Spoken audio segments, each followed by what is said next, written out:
রাসূল সাল্লাল্লাহু আলাইহি সাল্লাম বা সাহাবায়ে কেরাম থেকে মাইয়াতের পক্ষ থেকে রোজা ইফতার করিয়েছেন, এর কোনো দৃষ্টান্ত পাওয়া যায় না। অবশ্য মাইয়াতের পক্ষ থেকে দান খয়রাত করা যায়, দান খয়রাত একটা আলাদা জিনিস, আর রোজা ইফতার করানো এটা আলাদা জিনিস।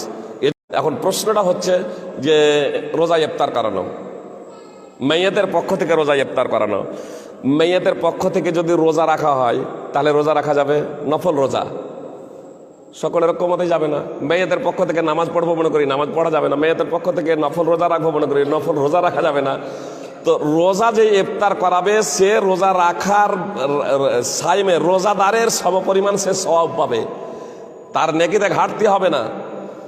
যে রোজা রাখবে, তো মেয়েদের পক্ষ থেকে রোজা মানে রোজা ইফতার করানো রোজা রাখার সমপরিমাণ সওয়াব।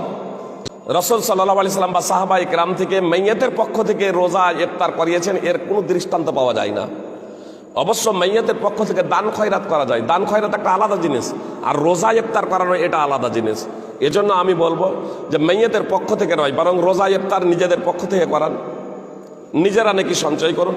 অবশ্য মাইয়াতের পক্ষ থেকে যদি নিব যদি মনে করেন, মাইয়াতের জন্য আপনি দোয়া করুন, মাইয়াতের জন্য আপনি সাধারণভাবে দান খয়রাত করুন, কোন জায়গায় মসজিদ নির্মাণ হচ্ছে মসজিদ নির্মাণ করুন, বা অসহায় নিঃস্ব গরিব আছে তাদেরকে এরকম দান খয়রাত এরকম করে দিন।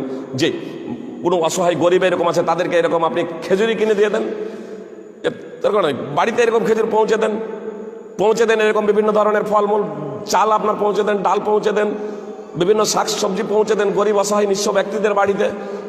এবার সে সেগুলো দিয়ে ইফতার করবে সেটা স্বতন্ত্র ব্যাপার, সে সেগুলো দিয়ে সাহারি খাবে সেগুলো স্বতন্ত্র ব্যাপার।